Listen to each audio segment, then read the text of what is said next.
आप देख रहे हैं रोशन पाकिस्तान न्यूज। पाकिस्तान के लिए अच्छी खबर, आलमी बैंक 1 अरब 33 करोड़ डॉलर मुहैया करेगा। समाजी तहफ़्फ़ुज़ और खुराक समेत 7 अहम मंसूबे पाया तकमील तक पहुँचाए जाएंगे।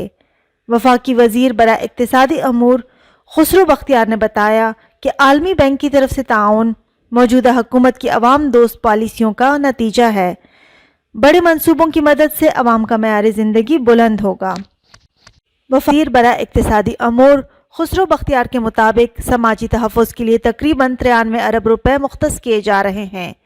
इसके अलावा दीगर मंसूबों में मौसमियाती तब्दीली, इंसदाद कोरोना, ज़राअत और इंसानी वसाइल की तरक्की के प्रोग्राम्स भी शामिल हैं।